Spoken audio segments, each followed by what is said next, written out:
In a moment, we will hear Psalm 45 from the New Jerusalem Bible. But first, a word about the psalm itself. Let me start by mentioning that today is January 19th, 2021. And although this recording will not go live for several weeks, as I record it, we're expecting that by this time tomorrow, we will have a new president. And part of the inauguration will be the recitation of a poem by a woman named Amanda Gorman. Poets have long been a part of state occasions of all sorts. And what is more of a state occasion than a royal wedding? Psalm 45 was written for a royal wedding. And the poet addresses first the king and then the bride. The king is addressed in a very formal way and is pictured in his official capacity as a warrior and as a source of strength. The bride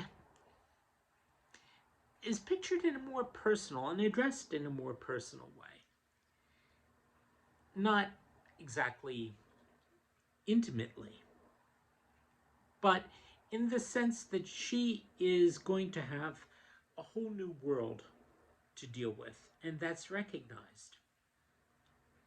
She's leaving her home and she's entering a royal court, which means that she is leaving her people, her nation, who knows, maybe even her language. And there are mentions in the psalm of the king already having consorts. So she's going to be faced with having to relate to the other women in the harem. And that is even recognized in the psalm itself. Whoever the poet was someone with a good sense, both of politics and of human life. And so here it is. Psalm 45. The poet begins. My heart is stirred by a noble theme. I address my song to the king. My tongue, the pen of an expert scribe. Of all men, you are the most handsome.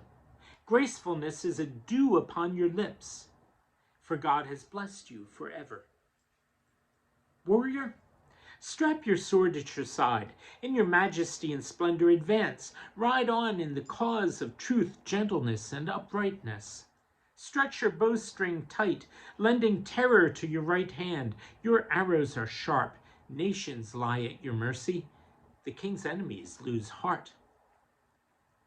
Your throne is from God, forever and ever. The scepter of your kingship, a scepter of justice. You love uprightness and detest evil. This is why God, your God, has anointed you with oil of gladness as none of your rivals, your robes all myrrhs and aloes. From palaces of ivory, harps bring you joy. In your retinue are daughters of kings, the consort at your right hand in gold of Ophir. Listen, my daughter. Attend to my words and hear. Forget your own nation and your ancestral home. Then the king will fall in love with your beauty. He is your Lord. Bow down before him. The daughter of Tyre will court your favor with gifts, and the richest of peoples with jewels set in gold. Clothed in brocade, the king's daughter is led within to the king, with her maidens of her retinue. Her companions are brought to her. They enter the king's palace with joy and rejoicing. Instead of your ancestors, you will have sons. You will make them rulers over the whole world. I will make your name endure from generation to generation, so nations will sing your praise forever and ever. Tomorrow, another psalm.